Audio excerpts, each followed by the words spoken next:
It's 7 o'clock, so let's go ahead and get started. Welcome. We'll start our meeting tonight with the Pledge of Allegiance.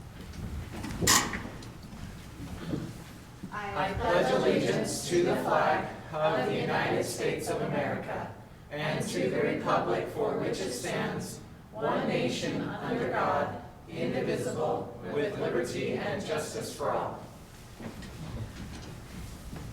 All right, I've asked Commissioner Kjar to give us a thought or prayer, but he is stuck in a jury trial this evening, so we are going to, I'll just put that on hold. We'll ask him to do it next go around, and we'll just jump right into the first item on our agenda, which is a final site plan with regard to an office warehouse use in the Shoreland Commerce Park. So we'll turn the time over to staff. Thank you, Chair Heyman, members of the commission.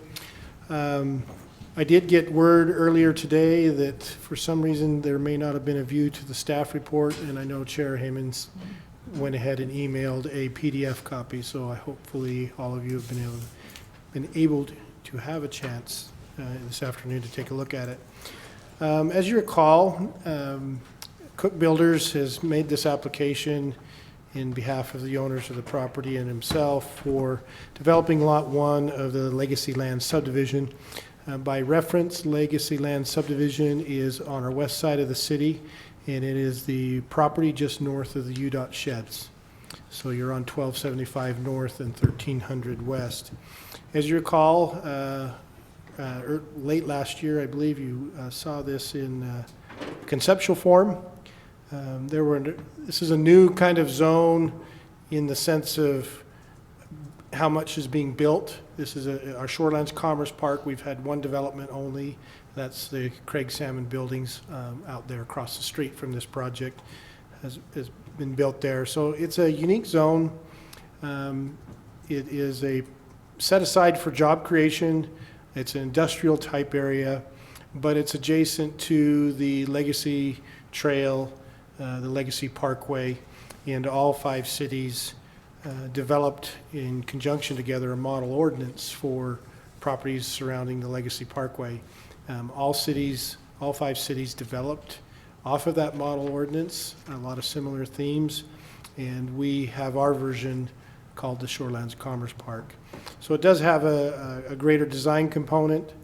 It is intended to be sensitive to the Legacy Parkway, the upland environment of the Legacy Parkway.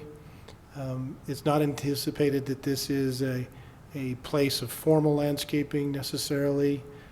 Colors, landscape styles, building design are reflective of this shorelands environment.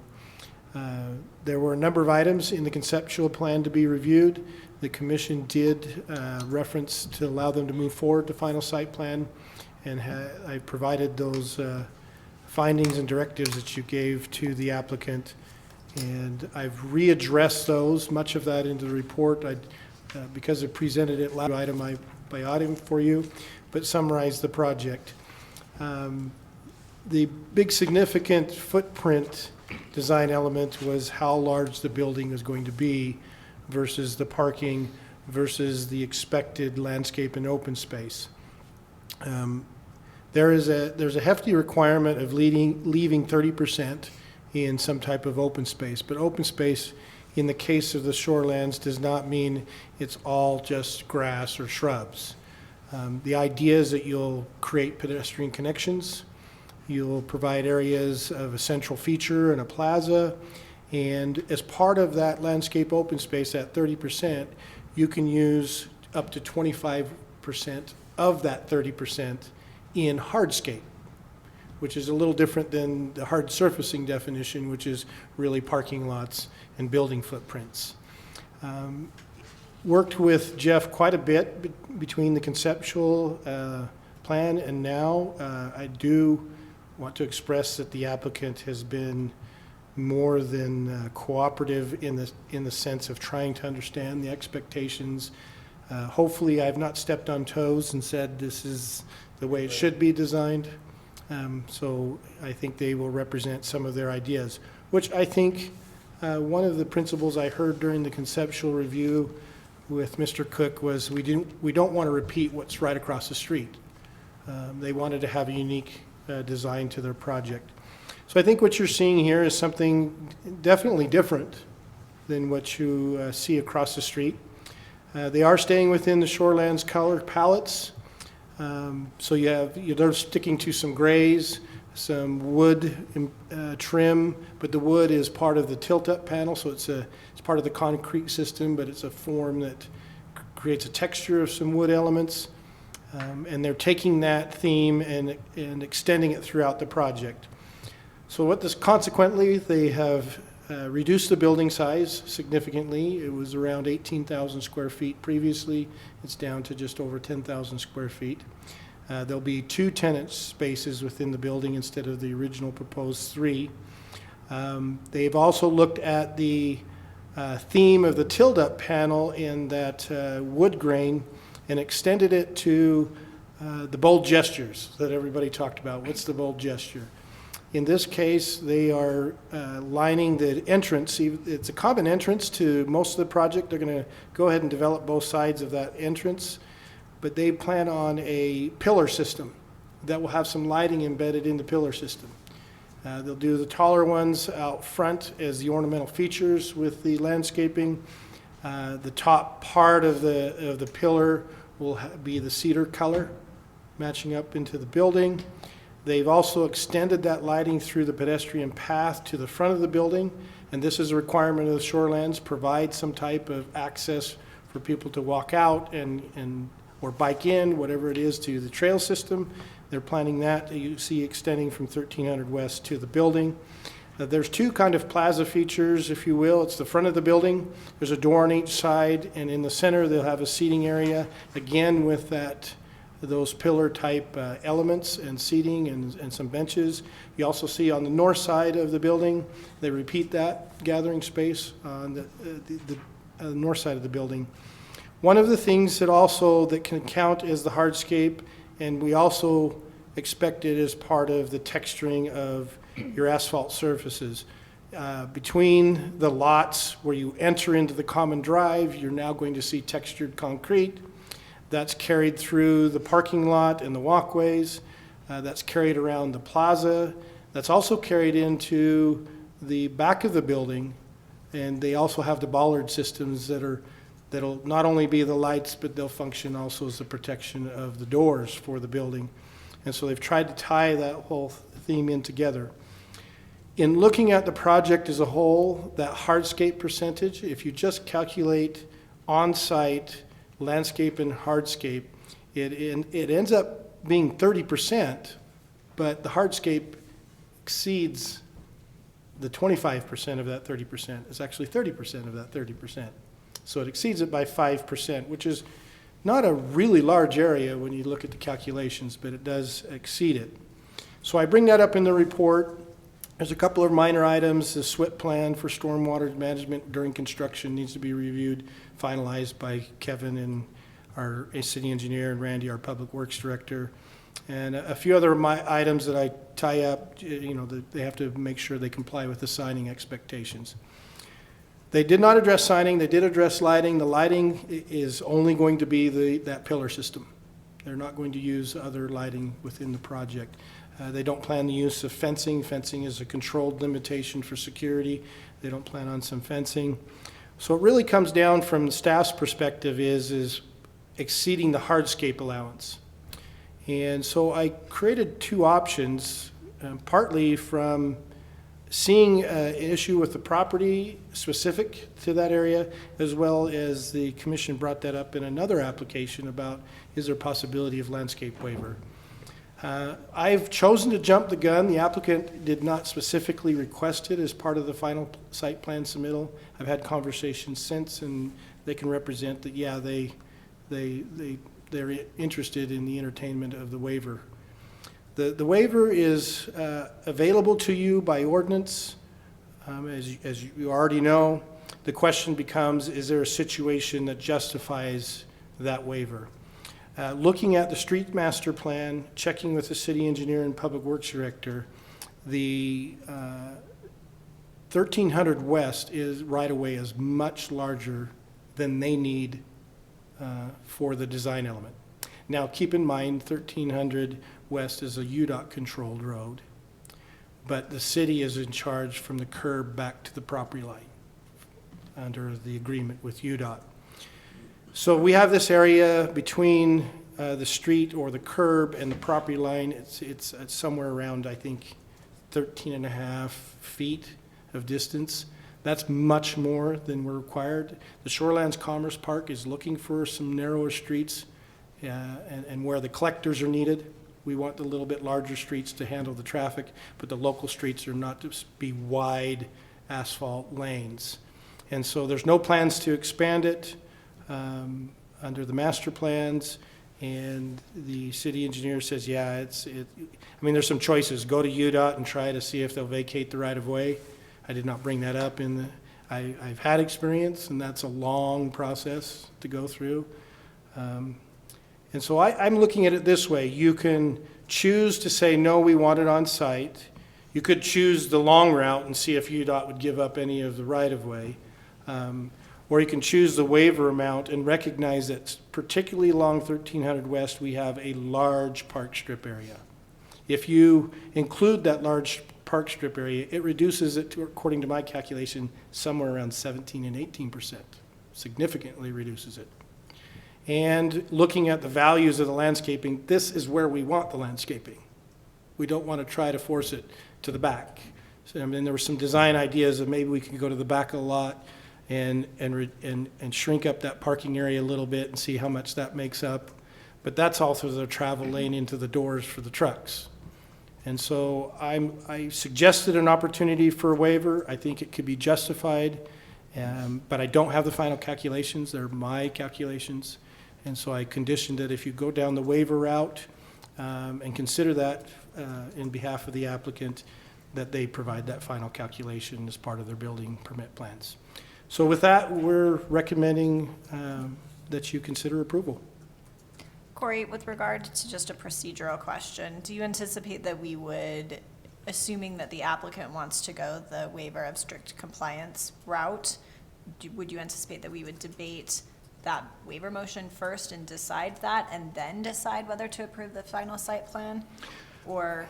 Well, I think you can choose either way. The way I crafted it was just a linear order from front to back, putting in the conditions that says either you meet the hardscape percentages or you get a waiver. Okay. And then I put the waiver because I did not know from your procedurally whether you wanted to entertain that. Sure. And so I was saying, okay, either do it or get the waiver.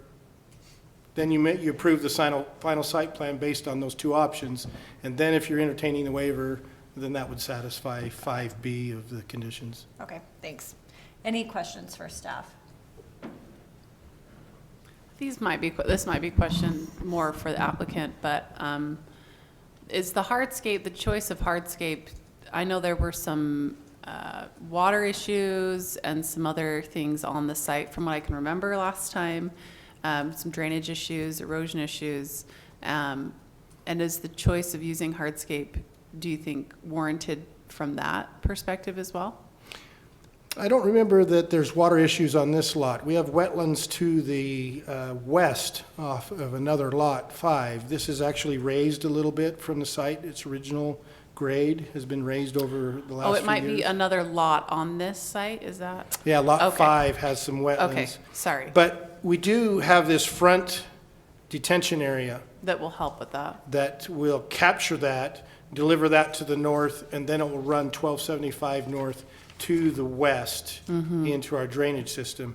But the issue of drainage is we want a more informal design. We have a low back curb design in that instead of a high back curb.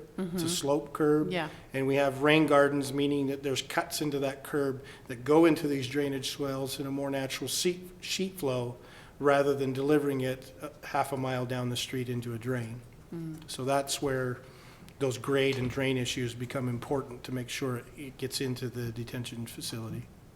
Okay. I know we talked also about water management in the area too, and again, this might be something for the applicant, but is the choice of using hardscape also so that we can prevent overwatering in that area and to help minimize that? Well, I think that's the issue of we have a significant amount of open space required. But in that significant amount, we include the hardscape amenities as part of your landscape plan. So I think that's really the driver, is I'm trying to get the right amount of parking, I'm trying to get this size of building, and I'm trying to capitalize between how much landscape I have to put in, but also the credits for the plaza, which is required, the pedestrian trails that's required. And so I think the hardscape is trying to texturize the parking areas, the pedestrian paths. So I don't think it's driven, from my perspective, by the water issue as much as it's just the design expectation issues. But I think Mr. Cook can weigh in on that. Okay. For me, it's just more of a comment. I remember this one from a couple months ago and was excited to see it on the agenda again tonight. The plan looks a lot better than where it was. Yeah. And I was pretty impressed of how they put it together. And so I just seeing the two differences between the two, if the applicant wants, I guess I'm inclined to move for that waiver. I don't see any issues with it. Especially seeing the concept plan to where it is now. I think it's much improved, and to see how far they've come, I think that would be great. So. Well, and that's how I was starting that conversation, was I was trying to figure out the justification, but either way, without a justification of, drainage or whatever, I think I love this plan, and I love what has been done and how the applicant has taken our concerns and our questions and considerations, into consideration, I guess, for this. I think it looks phenomenal. Does anyone have any further questions for staff? Yeah, I have one for staff. Corey, so just thinking about the waiver, and looking ahead, I guess, a little bit,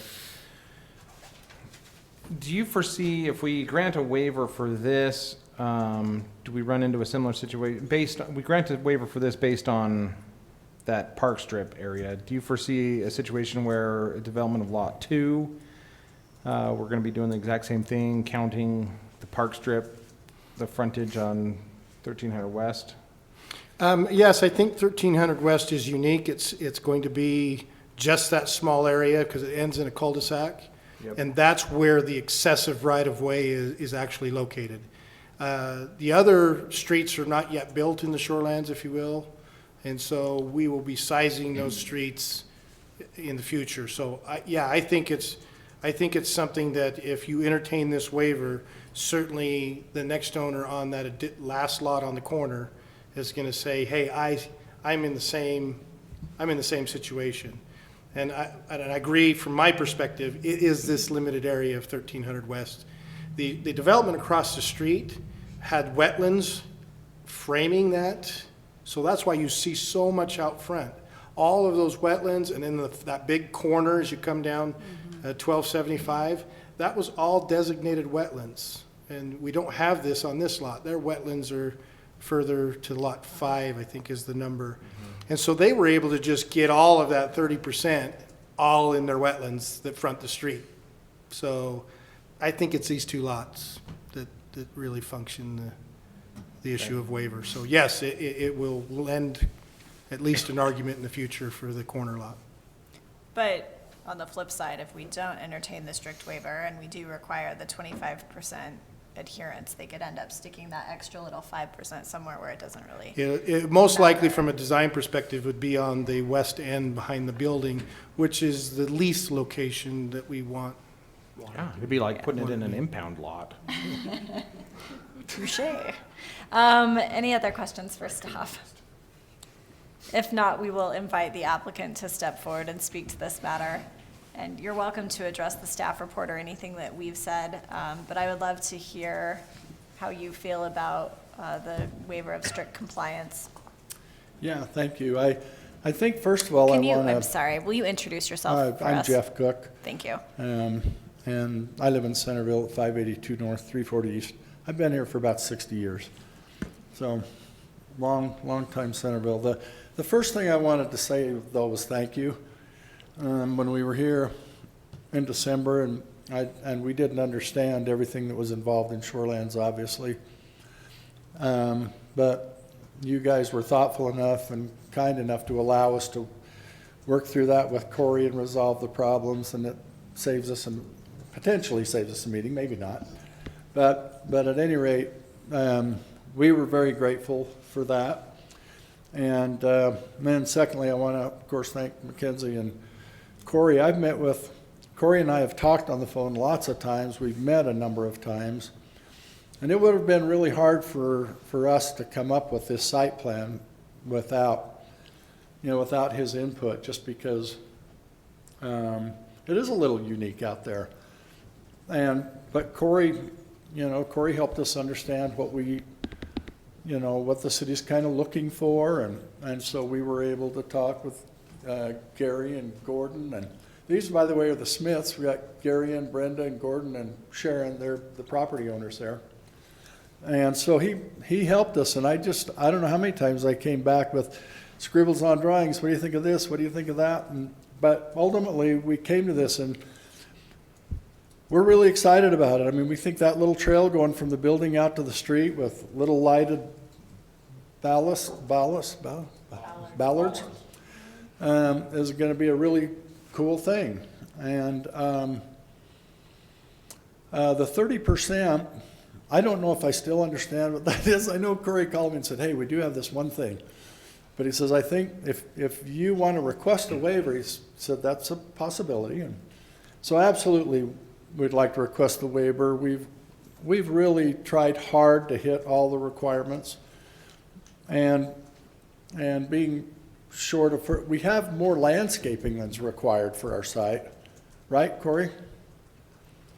Yeah, it's a relative statement. It's one of those, anyway, it's one of those things. But we feel really good about it. The other thing is we're really excited about it. I mean, we are the ones going in down there, J&L and Cook Builders. We're the ones that are going to occupy that building. So it's not just, it's not just a building we're building to rent. We're going to be there. I'm going to have a couch in my office. I can take naps. I can do whatever I want.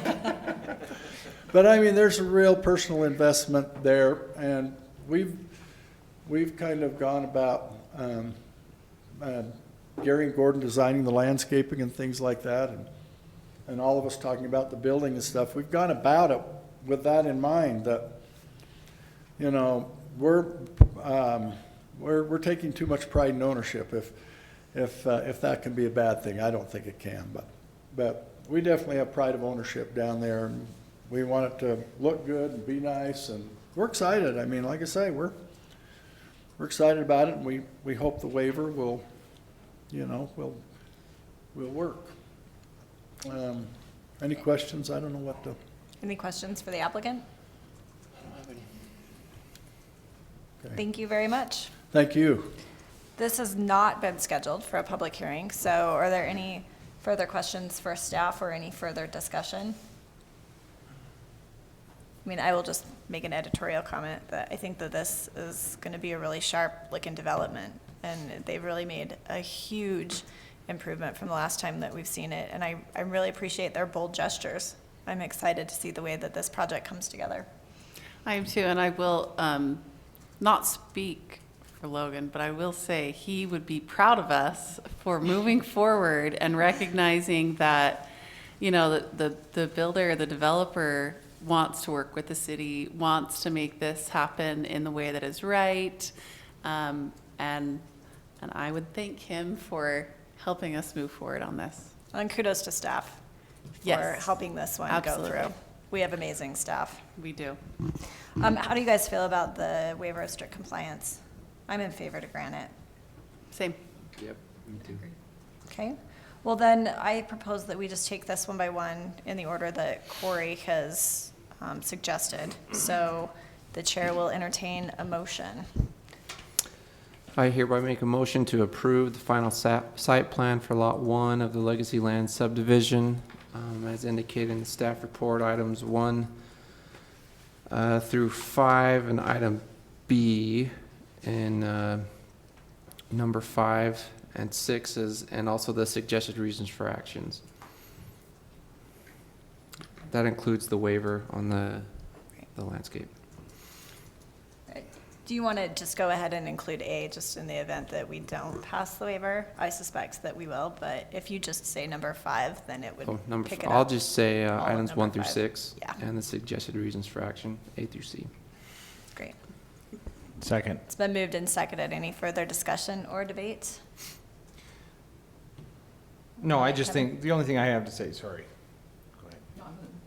The only thing I have to say is that, you know, if we do the waiver here, I think, and we'll talk about the waiver again in a second, I guess, but we just need to be prepared to grant a waiver under the same logic and thinking for Lot 2 when Lot 2 rolls around, so, because it's going to be the same situation, I have a feeling. Right, and I feel like waivers are there for a reason, and they shouldn't, I mean, we have a standard for a reason, and we have a waiver for a reason, and I think both can be employed in the right situation, and I don't know that it's the right situation if we're constantly, you know, dealing with waivers. That's why eventually we need to probably address our parking modification thing that we always keep talking about, but that'll be later. But I do think that it's important to recognize we do have waivers for a reason, in a limited scope, and I feel like this is an appropriate time for that. So, Well, we have a motion on the table. It's been seconded. Any further discussion or debate with regard to that motion? If not, we'll take a roll call vote. Commissioner Hunt? Aye. Aye. Aye. Aye? aye. All right, motion passes.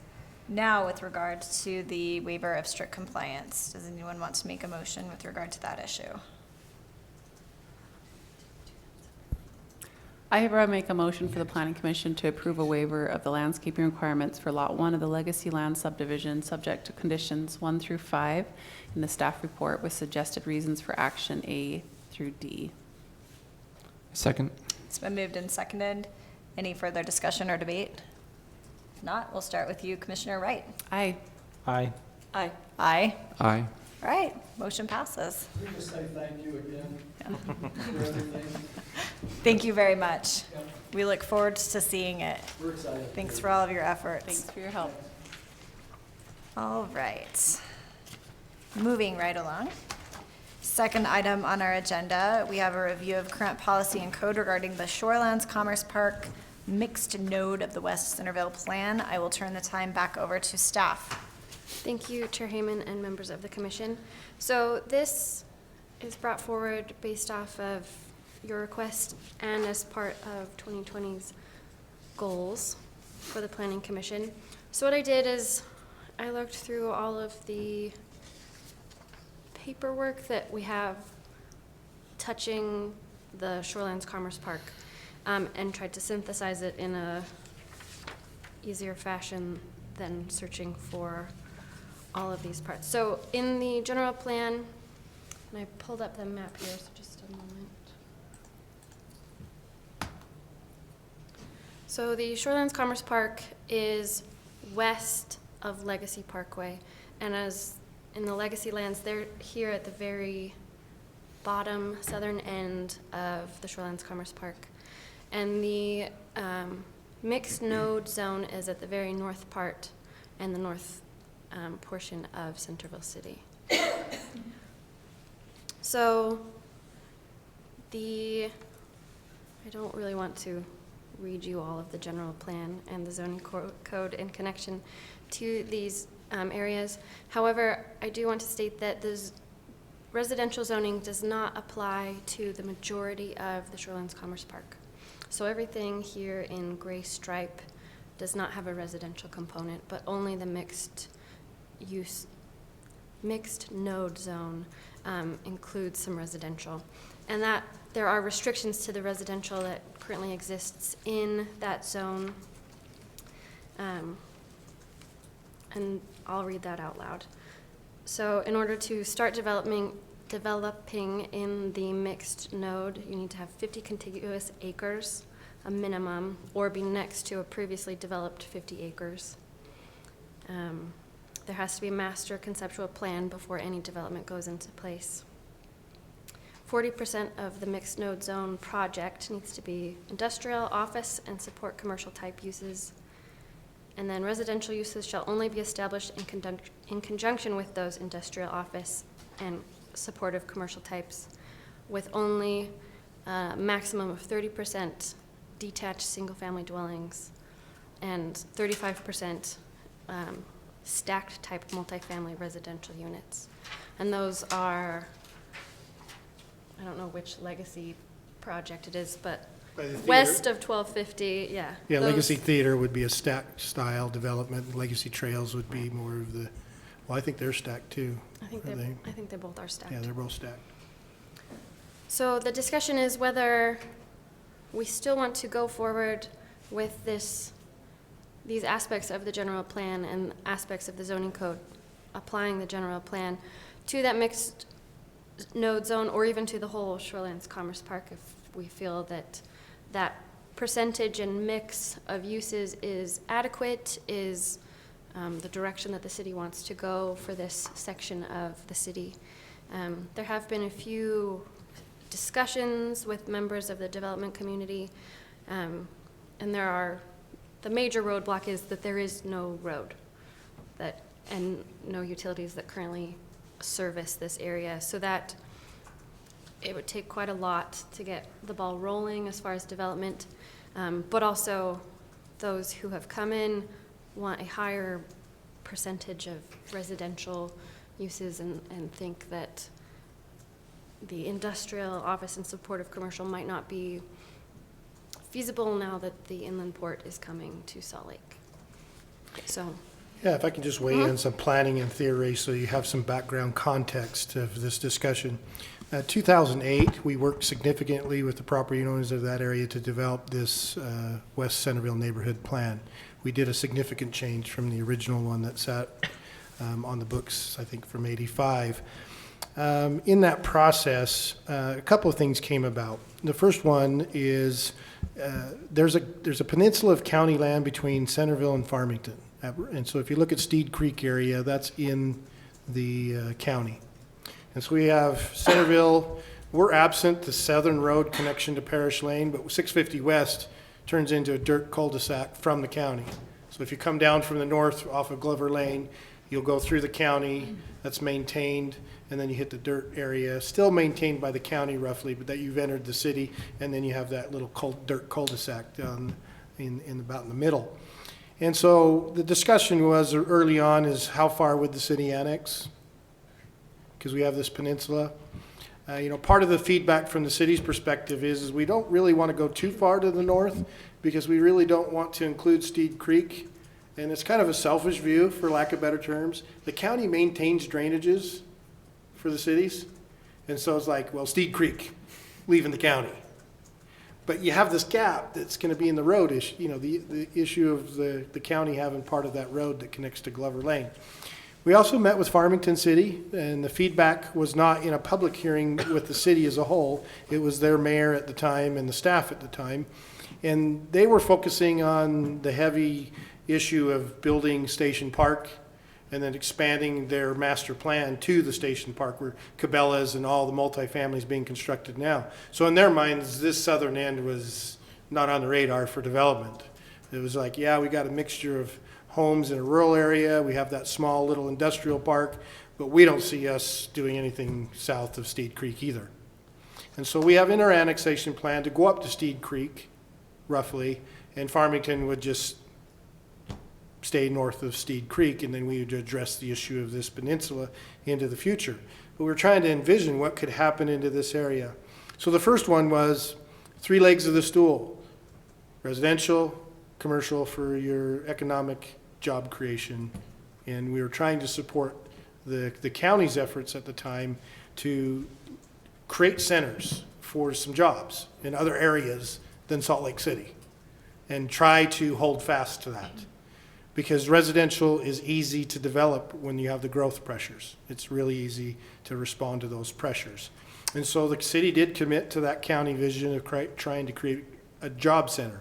Our problem is 1250 West does not connect to 650 West. We have reserved right to use 1,100 feet of the Legacy Parkway for frontage road, and then it would have to die back into private development and connect to 650 West at some point in time. Everybody knew that was a long shot in 2008. There's now discussions happening at the state level on their master plan for Intercity Connect. So it's taken that long to move it from nothing to something. But still, cities don't build roads, so it'll be a combination of developer and whether state funds can be set aside in a committed level. So we're closer than we were before, but we're still a long ways off of actually constructing the road because of wetlands and other issues. The issue of going residential was this struggle of transitioning into that rural area of Farmington to some degree. What does it mean? They have curb cuts from some of those rural homes onto that road. That's expanded right of way. That can be 80 feet in their master plan.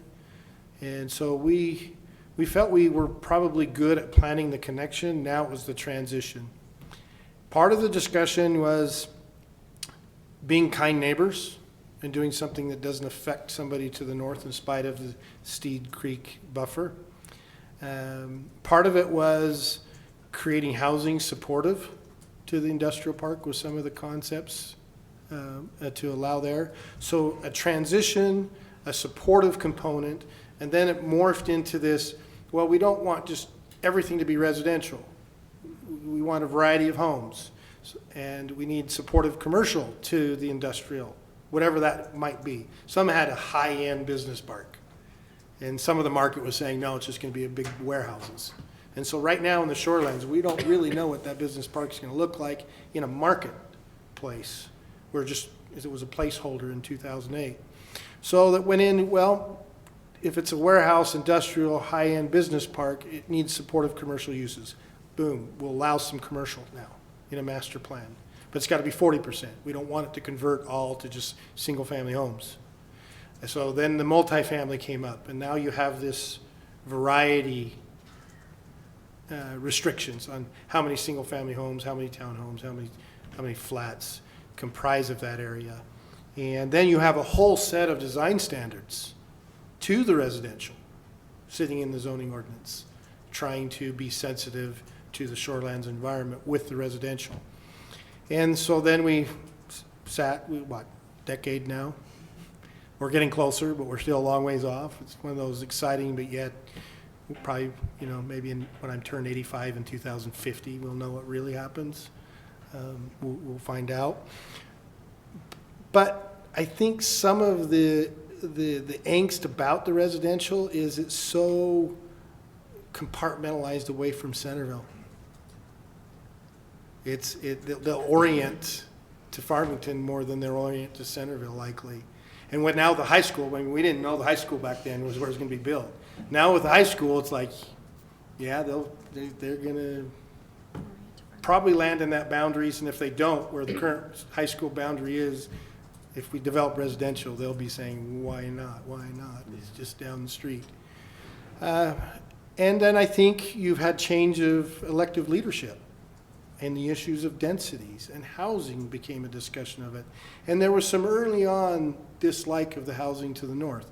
Now keep in mind, this discussion, putting in this plan was before the theater was ever envisioned on the west side.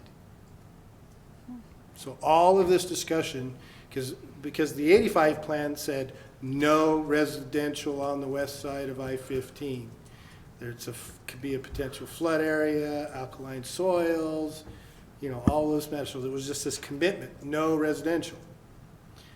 Then we introduced this residential. It was awkward to some folks, but it made it through the system as a vision.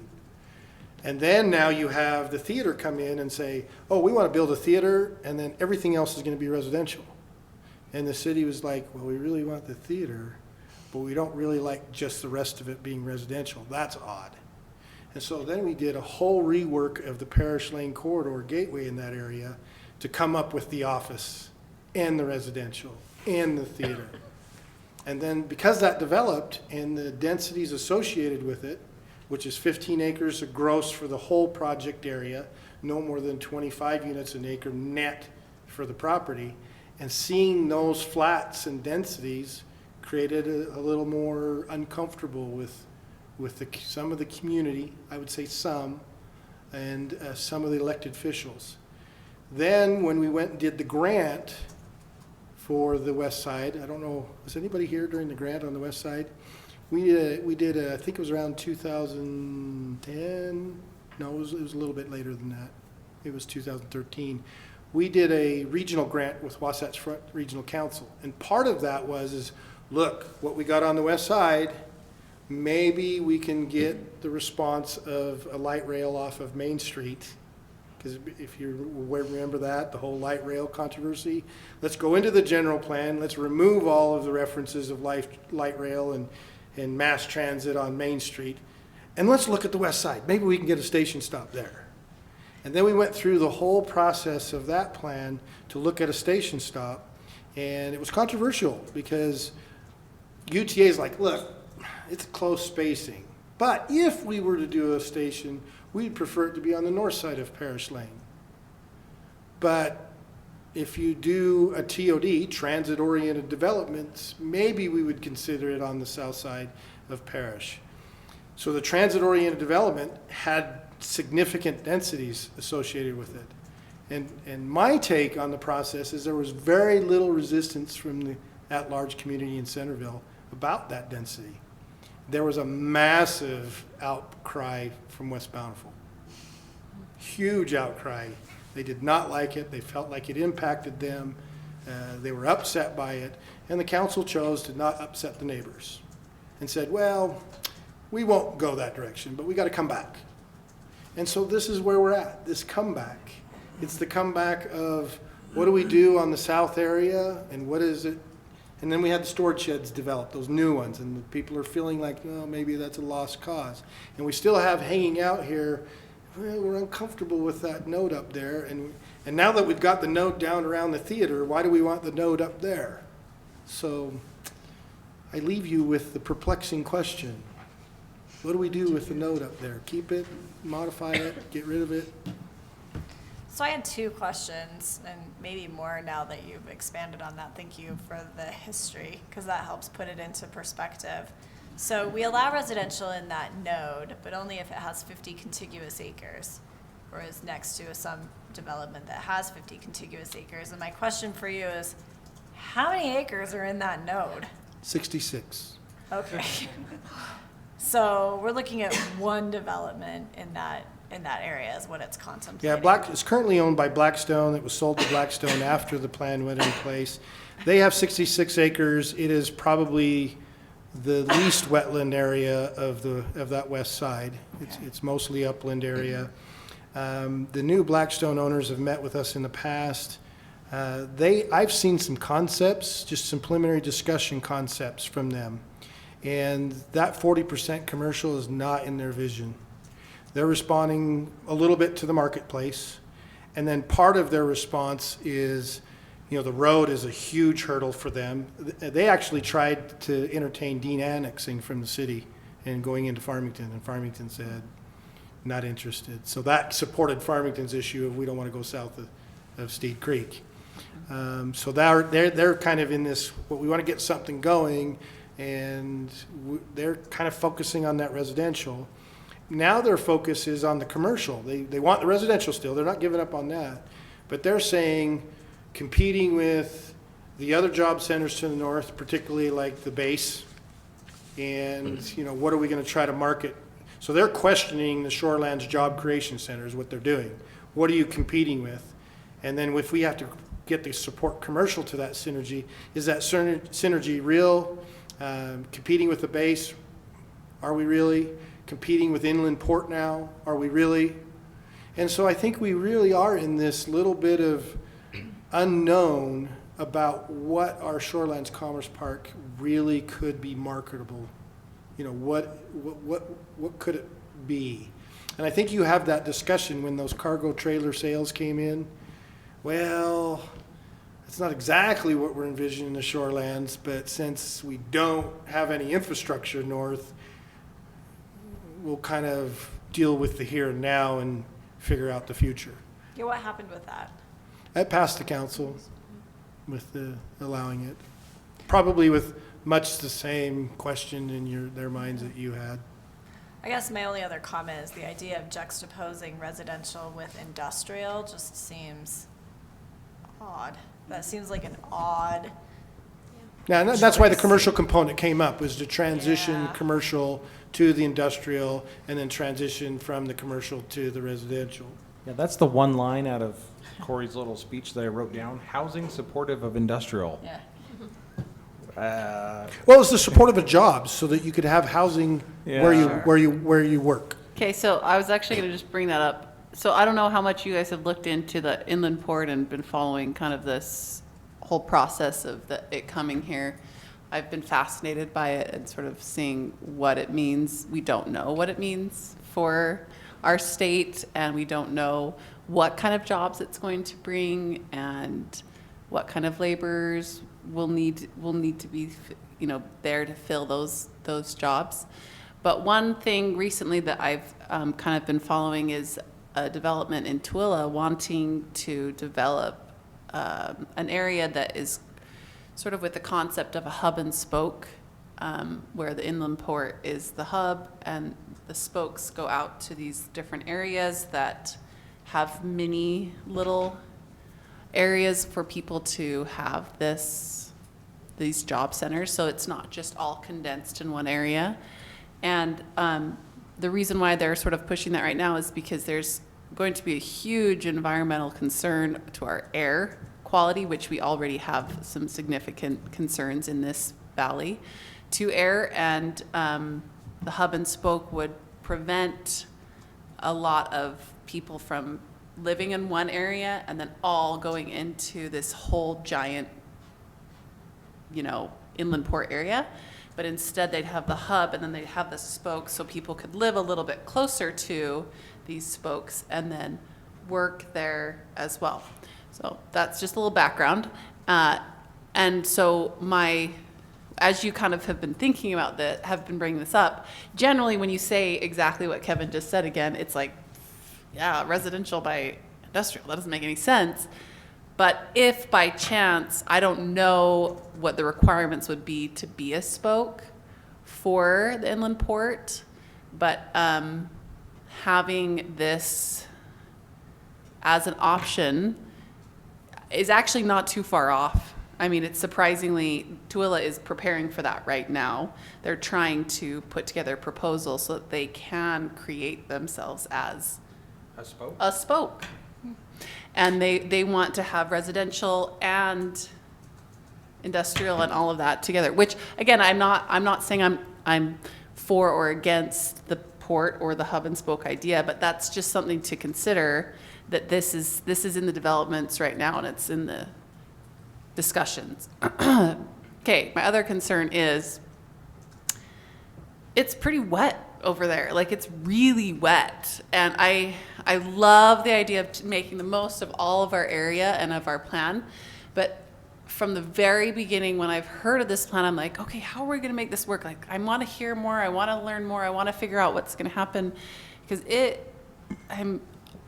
I worry about it being so wet over there. And I worry about the fact that a lot of places in Farmington, which are similar makeup of this type of area, don't allow for basements. They have problems with drainage and flooding, and I just am a little bit concerned about putting a bunch of stuff over there when it is a bunch of wetlands. I'm concerned about that for businesses. I'm concerned about that for the purpose that wetlands play in our overall. Let me give you the context of what you're dealing with, the wet there.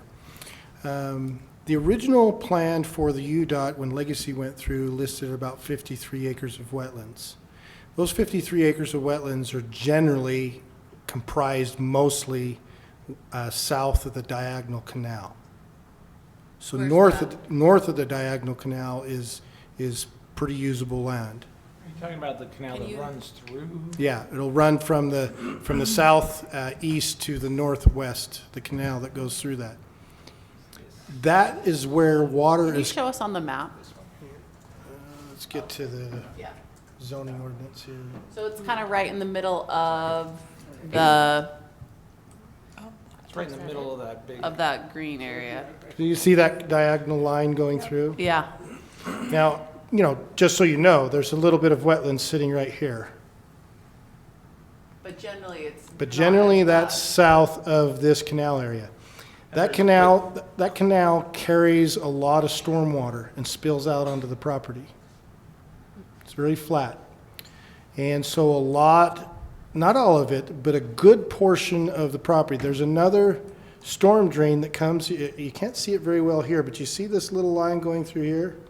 This is all water carried out of the storm drain. And this is what inundates the land and creates the wetlands. Because the biomass, because it's so flat, the biomass clogs up. We've gone back in with the Horman property owns this first 107 acres, which includes this diagonal. They've gone in and the city has partnered to dredge the drainage, put in some pipes along Cook Builders. They're tying into the new pipe system. And the purpose is really for the city to manage its stormwater that's affecting other pieces of property. And also it has a secondary benefit for Hormans because they're saying if you manage that stormwater appropriately, it's likely going to reduce our wetlands. And why do they think that? Because when they got the wetlands evaluated and cleared back prior to my time here, prior to the legacy building, the wetlands was approved to a reduction of 23 acres by the Army Corps. But because no development took place, that clearance expired. So that's the current issue, is to take it from the 50 acres down to the 23. We don't know if they'll be able to do it. They've been studying it. Dominion Engineering's put in their pipe, got it cleared. City's planned for the road. So I do think you'll see some mitigation. Now, will it all clear up? No. Really 30,000 foot level is that there's a good portion of that property that's usable and the 66 acres. If we do some wetlands, there's been an idea floated that if they can reduce it and they can maintain it, or they can enhance some of their own wetlands in exchange for some clearance. And again, I want to be careful because it's not any promise. It's the idea of if we have some wetlands, what could we do with it?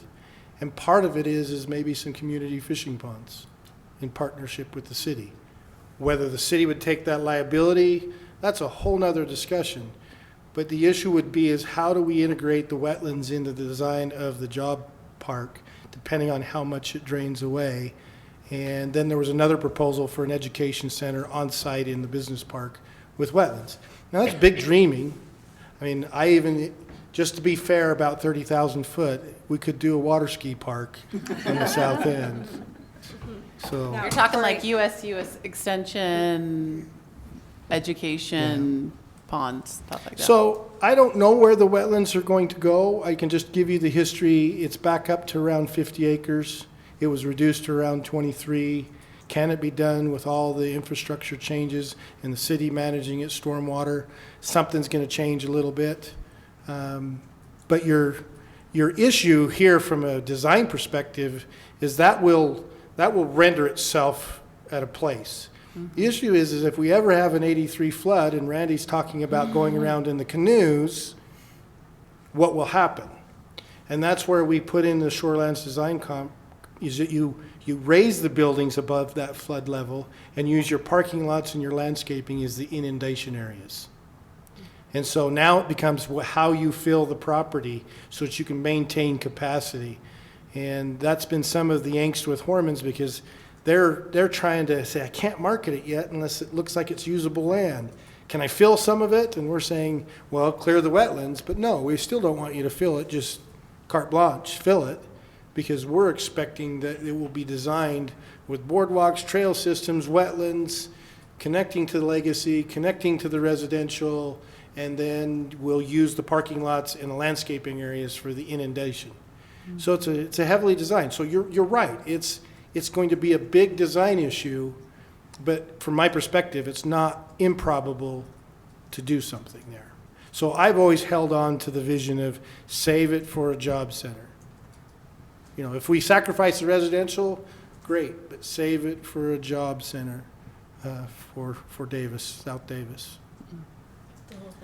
And see, that kind of goes along with some of the stuff that I was thinking about this, is that, I can't remember if I've said this in here or not before, but It's been a long time since I've heard this stat. It's probably still true. Davis County has the highest percentage of residents who leave the county each day to go to work out of any county in the state. And so one of the things that I'd like to see is let's put some stuff in here to try and hopefully maybe shorten people's commutes, which would help with air quality and whatnot. Put some opportunities for business in here, not just another large residential development for more people to jump on I-15 and drive into Salt Lake to go to work, you know? Let's try and do what we can to promote business here so people can live here and work here. So I'd be supportive of getting rid of the residential component of this section that we're talking about altogether. At least running it through the process and see what you get the feedback. Yeah, let's run it through the process, exactly. With the idea that you're considering getting rid of it. I mean, Well- let me play devil's advocate though, because we do as a city have an obligation to try to provide affordable housing to citizens. And there is a lot of pushback anytime we start to say the D word around here. But on the west side, people I think are more comfortable with density on that side. I say this not because I necessarily want to stick a bunch of density out there. I'm not sure that necessarily fits, but maybe some mixed use type housing to support it. That might be an area where we could try to help put some more affordable housing in. I have a concern, and I don't know if this is even a concern, whatever, but that off-ramp is horrible. And if you keep putting more people and more people, it's, I mean, even to get off to go to Salt Lake, it took us 20 minutes one time. Are we getting an upgrade in what, 2040?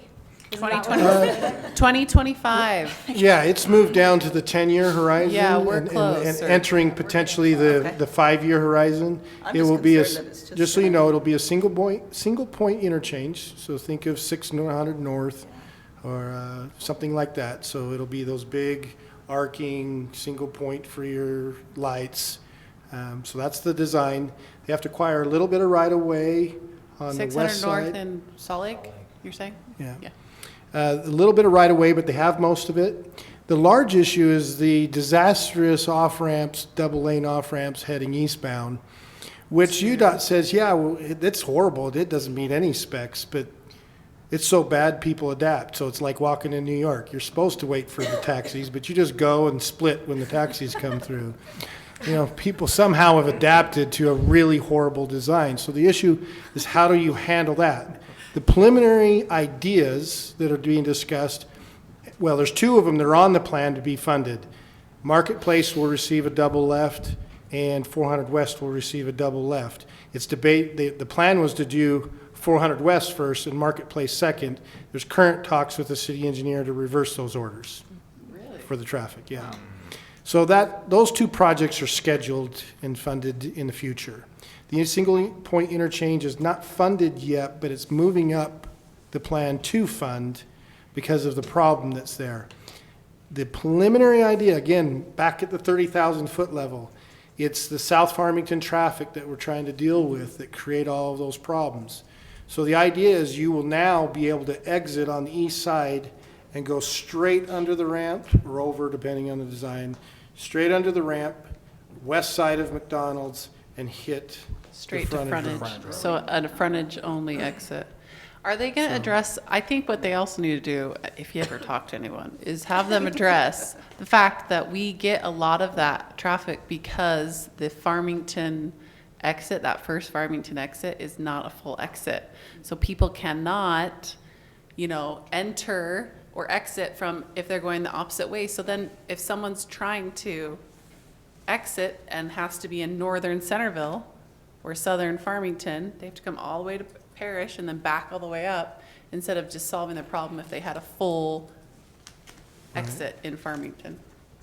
Yeah, make them do something about that. Make them do Okay. something about it. Well, I'll- let's be I'll- I'll send careful that. with that a little bit though too, because I like what Corey's talking about, and that's not Corey's idea, but that frontage, the direct frontage road thing. But those people that maybe live in South Farmington, they get off in Centerville and are like, oh, while I'm here, I'm gonna swing by Target real quick. They spend their money in our city.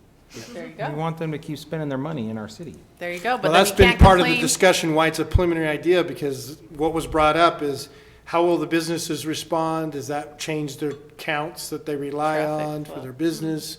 I mean, that's why I'm saying it's at 30,000 foot level, there's no details. Then we can't complain about the traffic on the off-ramp. That's all I'm saying, is it? I never complain about it. Oh, okay. I do about every. I do. You know, it's interesting stepping back and looking at this plan, because I don't know 100% what I want to be there, right? I mean, the idea, is it really super viable as a commercial area? I also have some concerns about changing the fundamental character of that wetlands area, just from a preservation, environmental standpoint. That's on the west side of the Legacy Parkway Trail. Well, the Rio Yeah. Grande Trail. I mean, I'm irritated enough that big trucks can now go along the Legacy Parkway. I mean, I think that it's changing the character of it out there, but. I think if you get rid of the option for residential out there, you'll preserve it the way it is. I don't think it Yeah. will ever develop if you don't allow residential out there, at least the way the market is right now. But do we really Right. want like the big type of apartment buildings that are going up around like where the theater are? And that just seems not what we want. I mean, yeah, that's about what you're gonna see in the density, because that's 15 acres. So the theater is 15 acres gross, 25 net. The trails, which I always call the Fred Hales, but it's the Maverick area, that is sitting at 13 gross and about 19 net. And then the plan across the street that has expired was less than that. But The one on the hotels- north side of Parrish? Yeah, the hotel That's didn't too bad. pan out, so that project expired. And- The other thing- That's the acreage, but what's the I mean, are we looking at like 30 units an acre on those? Well, that's or what he's. No, here is He's saying- repeating the same as the Same. theater. The same Is as the repeating theater. 15 gross, 25 net. Well, and the other issue Oh, too okay. is like. Good or bad, that's what the language says. What is that going to do? How is that going to put strain on a brand-new high school that is already, we're trying to fit people around and pull people and, you know, we've got school needs there. If we're packing in that many people and kids, where are they going to go? Yeah, I just don't think that it's, honestly, from a planning perspective, I don't think it's responsible to put a bunch of residential up there, because as a developer, what's a developer, especially these days, gonna do? They're gonna go in, they're gonna slap in those big apartments like you've got around the theater, or maybe they'll try something like Woods Park subdivision, which is across the freeway from there, which is an island that is awful. It'll be a That has combination its of all place, those That has styles. its place. I mean, But not where it is. It's not the best situation, but also think of how many people it's serving. So, like, we have to recognize that not all homes and developments should and can look the same in our city. No, that's true, but it just, you're right, there are people that are living there, and it's gonna be there forever, but at least, I don't know, it's out of place, and if you put residential up there where we're talking at that very north end, it's out of place. My other concern is, you know, if you're thinking of the interchange from 15 to the West Davis corridor, that's happening at Lund Lane. Like, it's gonna start coming up Lund Lane, and then it's gonna go over, which is right there. Yeah. I mean, it's really close to that. So the other thing too is what kind of development is going to go in there when it's going to be, you've got this major interchange going west. That's going to be loud. That's going to be busy. So the value of that land as far as residential wise is not going to be great. So then are we putting in a residential, packing it in densely, putting it right next to an interchange that would not be high selling, I guess. I mean, there's an argument for affordable housing right there, but also, I don't know if that's what we want right there. I don't know. Where's the interchange going? Over It's gonna Lund? come, it's It's- gonna start breaking off I'll about Lund I'll Lane. get that for you. Sorry, And then this it will one hasn't start been on my going radar. right over. You can look This it is up. the legacy extension? The West yeah. Davis corridor. Yeah. It's gonna start right there. It's where and it gonna comes cut across. into 15, which is essentially going to be like getting a 215 pull in, right? So there you go.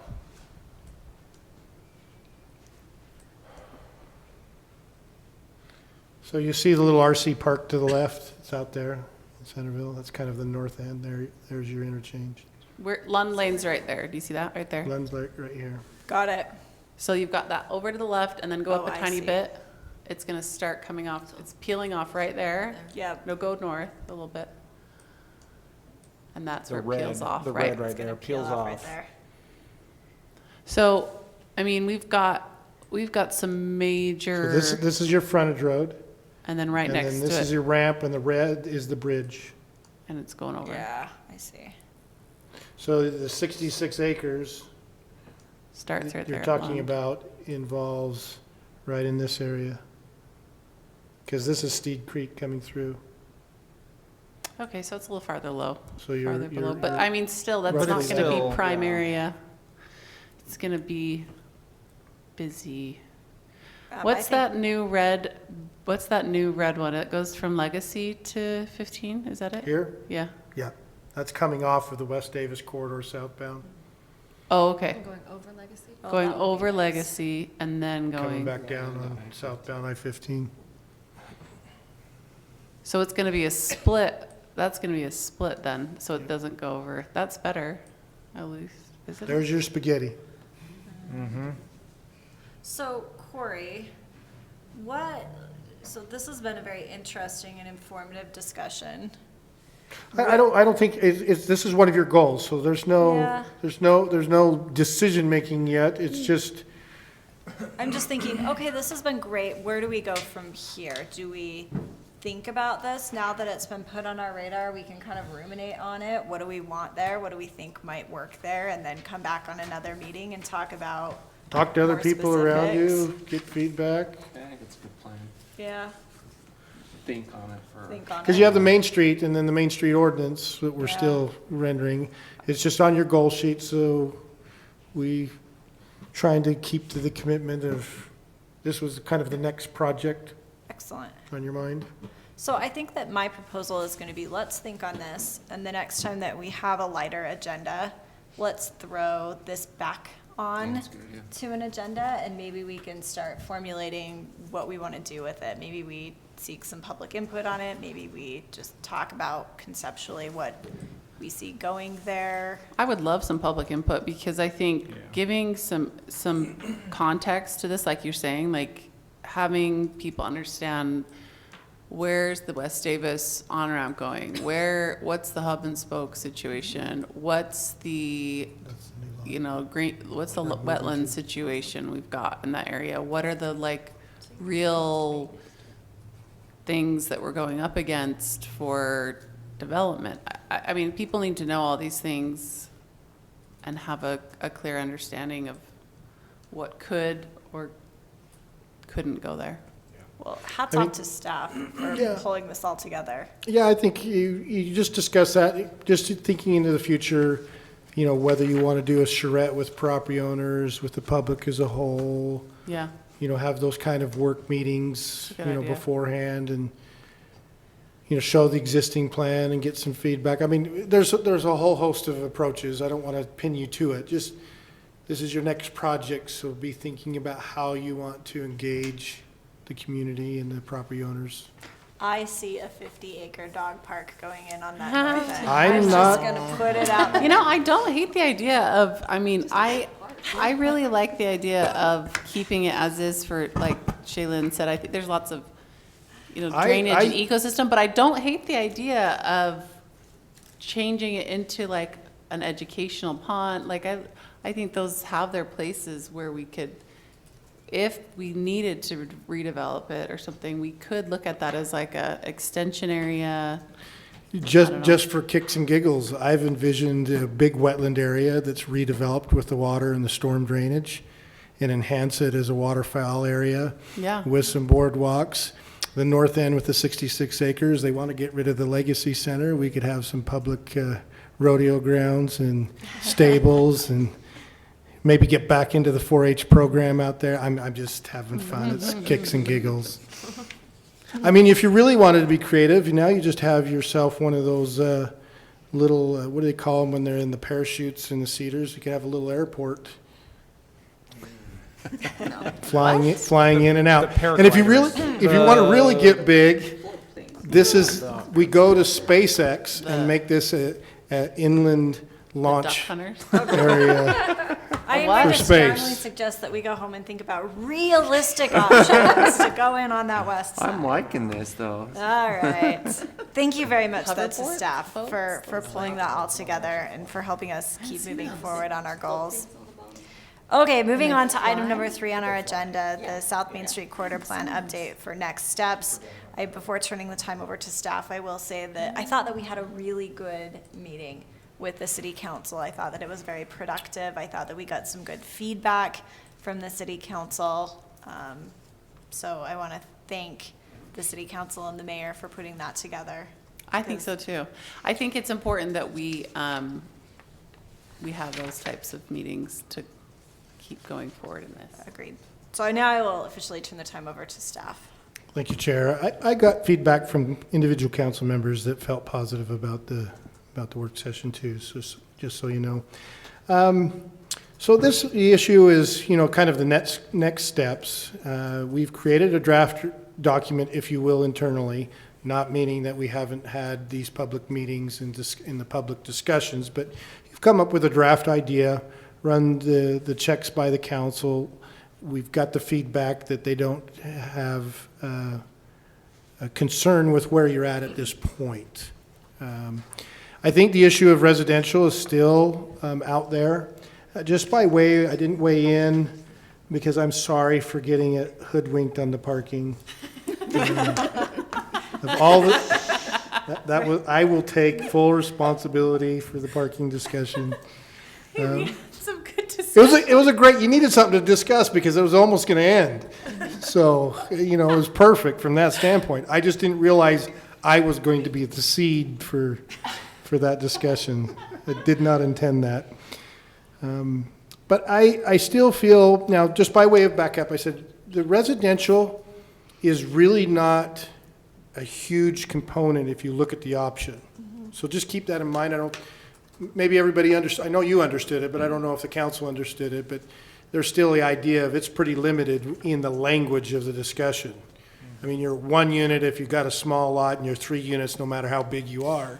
It's a pretty low-level component, and whether that's appropriate or not, we have to vet out. Well, and I think that the council pretty clearly, when you explain that to them, they were like, oh, okay, so there's already parameters built in Yeah. that would limit the ability.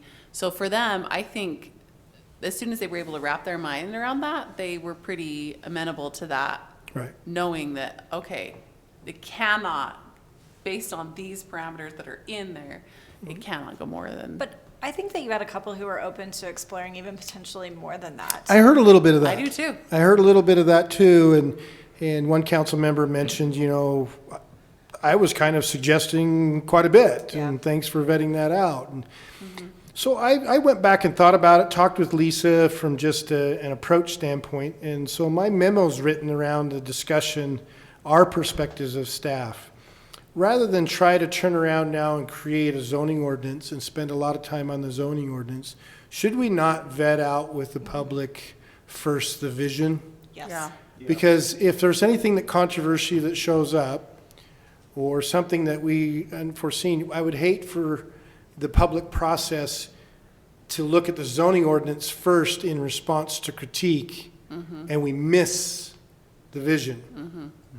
Because that's just going to be a natural tendency. If you find a controversy, it could be in the general plan, but it's most likely going to sit inside the ordinance. And that could drag it off track from the vision. So we suggest that you split it a little bit.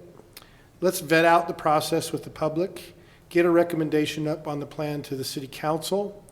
And our thoughts are, is the city council now has to make a strategic decision, where they are with the vision. If they're uncomfortable through their vetting process, it gives them a chance to remand it back down to us again to just talk about those fine-tune issues that, you know, came up through the public process. Because you're going to have a chance to fine-tune in response to the public, but they'll also have a chance to fine-tune. And to be honest with you, I don't know the connected level and synergy around the old plan. You know, in the past, members of the commission, not this current that I'm aware of, but members of the commission were very polite and respectful for me, but were frustrated that I said the old plan wasn't working. So I don't know if that carries through in the public process, and I suspect if there's any feedback on the current adopted plan, it will be centered around too much and the wrong things. But if it doesn't, it allows that to be vetted, comes to them, they can look at it and say, oh, go check this and bring it back to us. Or they can just be tickled pink, is that an appropriate term to say in public? Tickled pink that they adopt it. And then we're like, oh, great, we know exactly what we're doing with the zoning ordinance. Well, not exactly, because we have issues to vet out. But at least we're comfortable definitely with the direction. Or they can place it on hold and say, now bring the zoning ordinance to us. So it gives them options to decide how they want to implement policy. And then we're safer that way. So I'm suggesting we do that, split apart. The second part is we could go as early as March 11th. We could hit the utility billing with the deadline in the utility billing for the general public at large on the 25th. I've been told by McKenzie, because she's been our fashion previous recorder, so she has all of this inside knowledge as a city recorder, that if we go out tomorrow, we can get it into the newsletter. Oh, sweet. Yeah, but that's gonna go out to everybody, right? Yeah. And do we want to do that? I mean, before Well, we that's decide. a discussion. It's so, Yeah. because we've done our tactics in the past is property owners, business owners, general public. And we split the general public between some people that surround the corridor to the general whole and split out those charrette meetings. So I'm just following that. But you're right, have that discussion whether you want to do that. I'm not saying you have to do it. It's me really trying to say, let's give it a chance to twofold. So nobody can say that they didn't hear, because we will hear that. We didn't know about it. That will come up. Doesn't matter what we do. It will guaranteed come up. We didn't hear about it. So me is building that record of this is everything we tried to do to engage the public so you could hear about it. Second of all, professionally, I have a concern because I've seen a general plan overturned when you didn't notice correctly or didn't give ample opportunity. And it happened in a jurisdiction I worked in. It's also happened in the issue of Legacy Parkway when we didn't consider the wetland corridor that we knew would be turned down, and it ended up in a 10-year lawsuit. So I just have this, make sure everybody has a chance to comment and participate so we don't fall short. But you decide. But if we do that, we could hit those for the general public notice. But the suggestions that I'm spinning off is precursor to the zoning. So state law on zoning requires you to notify every affected property owner when you do a zone change. So when we get to the zoning ordinance, we are going to be not only notifying everybody in the corridor, current corridor, but we're going to have to try to distinguish between people understanding in the information going out, the sub-bullet points, is that we're notifying the broad corridor how you're being affected. Some of you, as we're shrinking it down. Then the rest of you that stay in it, you're being affected by a different set of parameters. And so I think, in my mind, rather than wait for the zoning ordinance to teach people that principle, let's just implement it in a general plan. So we're going to go out to all the property owners of the broad area that would be, and we'll maintain that list because we're going to use that same thing for the zoning ordinance. So that gets everybody who's a property owner. We go back out to the businesses that are affected by the new corridor, the businesses now, which might be crossover to be the property owner, and notify them. Then the idea if you want to engage the general public is the utility billing newsletter, but also do additional notice that the code says the zoning administrator can pick additional notice if need be. And I'm suggesting that we put up some of those A-frames in the limited corridor, one on each end and one in the middle, so that, if by chance getting your drink at Maverick makes you read the sign, that you'll start telling everybody about it. So that's the idea. We could start as soon as March 11th. And the reason I chose that also is we're trying to go to our conference on your second meeting, so there is some selfish interest of waiting till the 11th. Get it done by March. So I don't see any reason not to start this process. Look, we've gone through, we've vetted, we've talked, we've put together what I think is a pretty good preliminary plan with the help of staff. And so I see no reason to delay. The only question in my mind is, do we want to send it out to the entire city? How big do you want it to be? Or do we want to start, like, before, you know, it was funny because before Corey, I was going to advocate for doing 2 meetings. One, property owners, businesses, and nearby residents. The people who are going to be primarily affected by this, let's get their opinions and then let's send it out to the city as a whole. But if there is concern that we want to make sure that we've noticed and given everybody an opportunity to come, then maybe that's a reason to do a few more public hearings than I was initially thinking. And so Good, we could split it up. maybe we start with property owners and businesses, because I think their interests are fairly closely aligned, and then maybe we do one with just the immediately surrounding residences. And you know what I would love is if we could get some good participation from the historic district. Hey, this is sort of what we're thinking.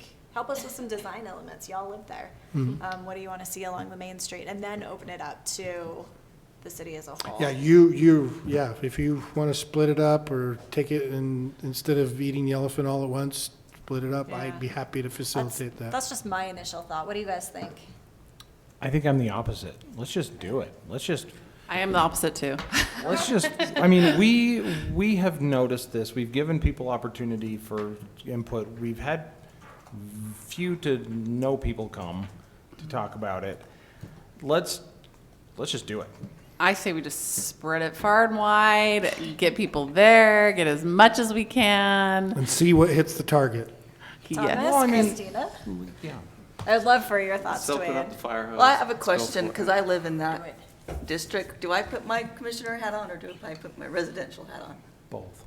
Can I do it from here? Or Well, do I have to go? you kind of have have two to be- two hats to it. yeah. And I'm not going to step in for Lisa, but I think she would say something to this effect. Now that you are part of the commission, your primary role is a commissioner. Okay, So keep that in understanding. So you're going to be looking at it as a commission. That doesn't mean you don't have an opinion, because you also are a citizen planner. You're chosen specifically for the community. So your role through as citizen planner comes through your commission seat. The time that you would separate yourself from the commission seat is if there's something directly A private interest. a part of, that you gain a benefit from, for lack of better well, terms. my property is right against O'Brien's, Yeah, and so I want that O'Brien yeah. So the, developed really well. so the personal question at that point is do you feel comfortable that you can function broadly as a commissioner and citizen planner? And if you feel that there might be a question from everybody about it, you're welcome to disclose that to the public, but I think I can look at it from that objective view. However, feel free that if you think that you'd rather disconnect from that and let the public speak because you feel that there's a conflict there, then you would resign from that and allow yourself to be dismissed.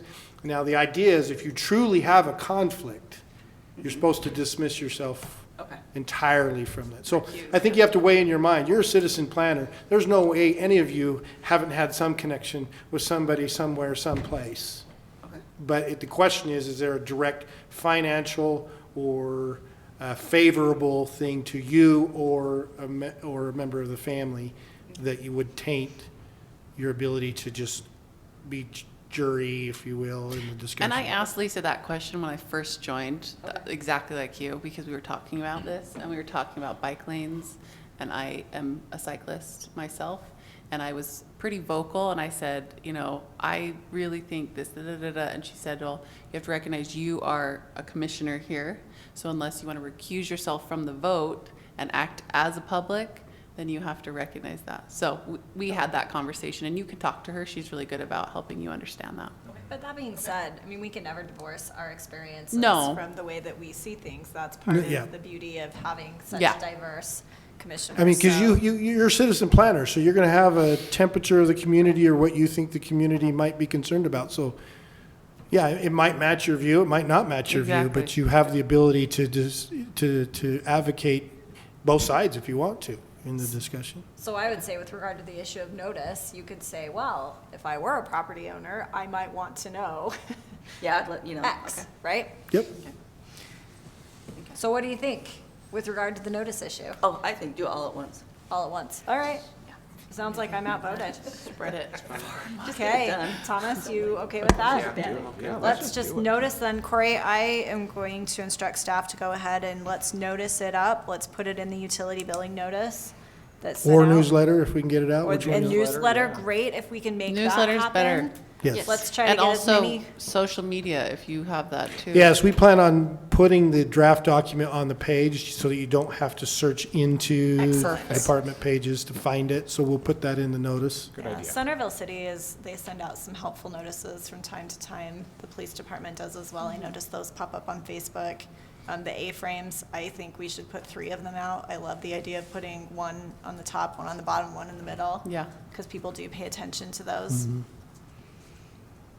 Let's try to see if we can get as many people as we can to come give Both us some sides or input. one side? What's the over-under on how many will come? Nah, I'm not gonna. 1% of what your expectation is. And so far, most of the time that works. You know, and the other thing that might be helpful, just think about this, Corey, I'll leave it to your discretion. Visuals, I think, are really helpful for the public. So if there is something that we can put up to help illustrate some of the ideas that we have, the different rooms, for instance, agree. and I think that's a great maybe idea. some of the concepts that we have so that we can say, look, this is we're not saying that this is what it's going to look like. And I'm not asking for anybody to draw me, what Main Street is going to look like, but just some representative examples of some of the things that we're thinking about. Yeah, Street lights, lanterns. I've got some drawing we could put in a map. So we have some things. We talked about that, I think, didn't we, at one point when we said we were gonna notice that? We said exactly that, having those. I think Yeah. that's huge for people. I think so too. I think that if we just put up our plain boring document, nobody's going to want to read that.